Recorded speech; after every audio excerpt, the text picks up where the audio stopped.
Good morning, everyone. I hope you are well. This morning's learning is dedicated in memory of Gittel Bas Victor Keen, Mina Bas Chaim Glass, Adam David Ben Gershon Green, and Sarah Bas Menachem Samuels, and Aryeh Ben Yonah Collins, as well as our daily learning, which we do for Leah Bas Faivel, Rav Yaakov Tzvi Ben David Aryeh, Tzivia Bas Mordechai, Avram Ben David Slavin, Shlom Ben Yisrael Morris, Tzivia Fegel Bas Reuven Baruch, Shalom Ben Eli, Lee Ben Bas Faivel from Shoshana Bas Yaakov, Shmuel, Bela Bas Henach Yim Yochia Ben Achav Moshe Eliezer, Sarah Malka Bas Binyamin. So good morning, everyone. I trust you are well. This morning, of course, this evening, we have the burst of inspiration. But before that, we continue our great journey through becoming better and bigger people. We're moving away from Lashon Hara, having improved our speech, and we turn now to one of the gates that perhaps is the most familiar, and that is the gate of repentance, the gate of Teshuvah. They tell the story, I think it was Rev Lev Yitzchok of Berdichev, who said that a man came to him once and said he wanted to change the world, and he realized very quickly that that was an impossibility. So then he tried to change the town where he lived, and he realized very quickly that that was an impossibility.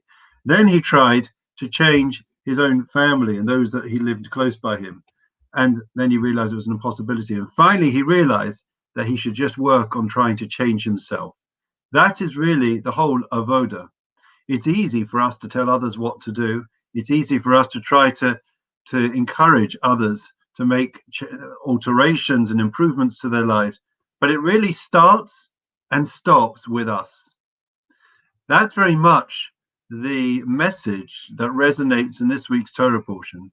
We know that Jacob found himself at night and had that famous wrestle and struggle with a mysterious adversary, the mysterious adversary that we spoke earlier in the week.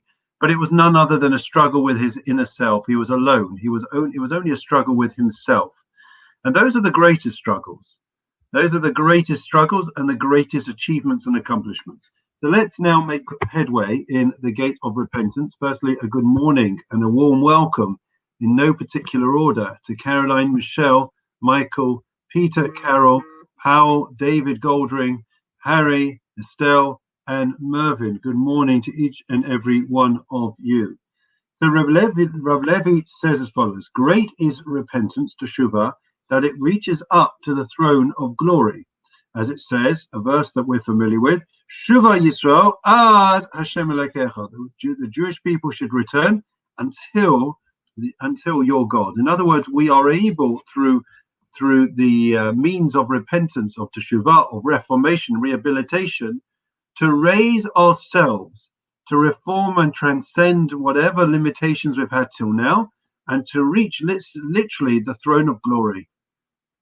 That is the challenge, and we are all capable of it. We are all capable of it. There is big discussion as to whether the mitzvah of teshuvah is a mitzvah in itself, or it is part and parcel of every single other commandment, right? When we have to do a mitzvah and we missed opportunities, or we transgress something, does each missed opportunity have an obligation inside it, an integral part of it, to do tshuva, or is it a separate mitzvah? Either way, the idea is that we are meant to return. Now, the question is often asked is, where are we returning to? Where are we going? How far back are we going? Anyone want to hazard a guess? Good morning, Adam.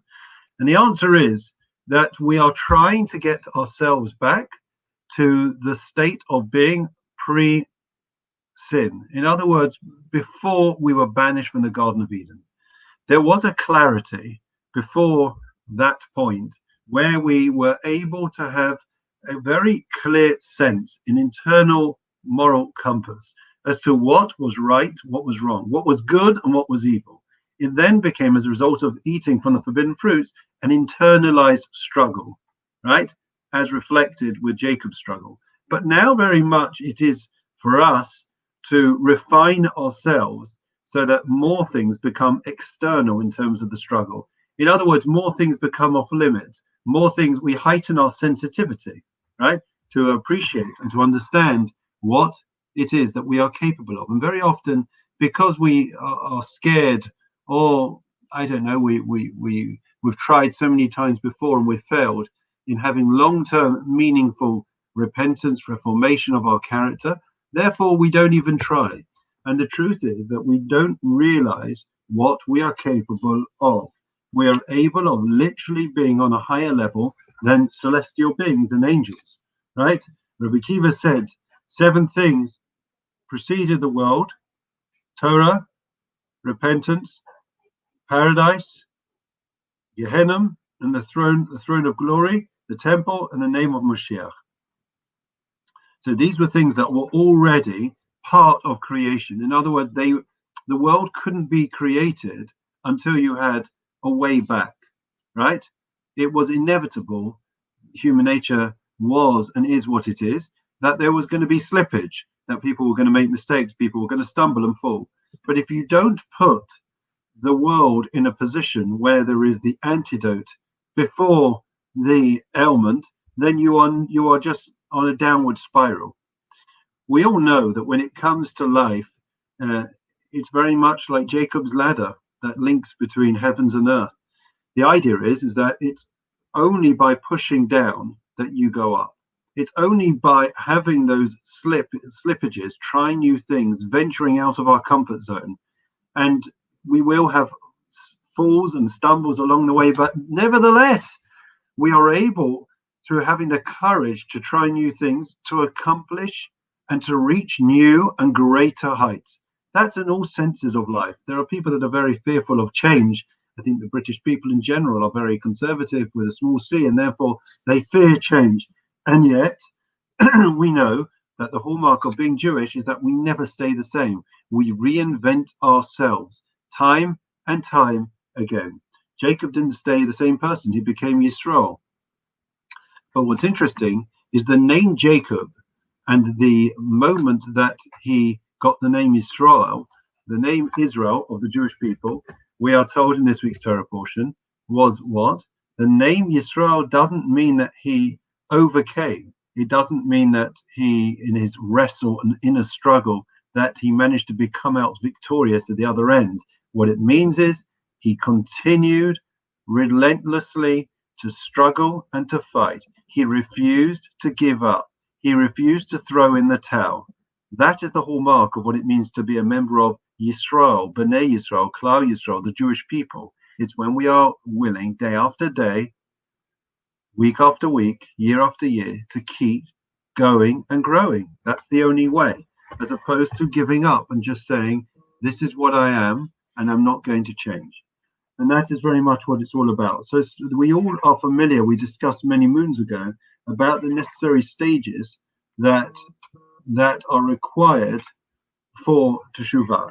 But one of the points I want to make is that, remember back when we learnt about Adam and Eve. Well, we learnt about the fact that afterwards, after the chet, after the sin, Adam found himself hiding. He hid with Eve behind a tree, and God's coming and saying, "Where are you?" Right? It's a bit of hide and seek. It's the most ridiculous. It seems, at least as a, even as a child, it seems absolutely ridiculous to think about Adam and Eve thinking that they could hide from God, and God asking where you are, as if God didn't know. And the answer is that really what was going on was that Adam was ashamed of the fact that where he had arrived, and the fact as a result of a moment of temptation, he had let his guard down and he had succumbed and fallen in a dramatic way, which would never be able to be reversed. But God said to him, Ayeka, where are you? God knew where he was, but he's saying, where is the true Adam? Why is it you allowed yourself to be so small? Why did you minimize your sights, your goals, your visions? You're capable of so much more. Adam didn't take the initiative to enter into teshuvah. He wasn't the first to automatically do teshuvah, to do repentance, to reform, to admit his wrongs, to confess. And God says, where are you? Recognize who you are. You made a mistake. You can get up. You can keep going. That is what it's all about. And we have this voice in our head, this internal struggle with the negative side of us, evil inclination, yetzer hara, whatever you want to call it, the inertia, the apathy that pulls us down. It says, forget it, give up, don't bother, don't even try. Don't even try for 1 second. And if we are able to push back that 1 second, that 2 seconds of the way we speak, the way we behave, the way we conduct ourselves, making that little bit more effort, that little bit more motivation in our lives, we will see tremendous growth, tremendous accomplishment and success in all areas. Okay, we're going to go on with the memorial prayer. Adon Olamim Zachoris Nishmos Gito Bas Bivigdo Keen Mina Bas Chaim Glass Adam David Ben Gershon Green Sarah Bas Menachem Aryeh Ben Yonah Collins Yitzchak Ben Avram Cohen and Leah Bas Bible Rav Yaakov Tzvi Ben David Ariet Tzvi Bas Mordechai Ben David Slavin Shalom Ben Yisrael Mois Tzipera Fegel Bas Baruch Shalom Ben Eli Ben Bas Bible from Moshe Shana Bas Yaakov Shmuel Caleb Bela Bas Henoch Yom Yechiva Ben Echav Moshe Eliezer Sarah Malka Bas Ben Yomin Shad Chavil Amam Began Eidan Teimanu Chasam Yasrim is a Ganavalam Yetzovas Chestish Masam Adina Nachlasam Yanuch Bishlamish Gavam Venomar Amen. You all forgot that I made a mistake. I didn't do Psalm 23. Adam Mervyn, slow off the mark today. The Lord is my shepherd, I shall not want. He causes me to lie down in green pastures. He leads me beside still waters. He restores my soul.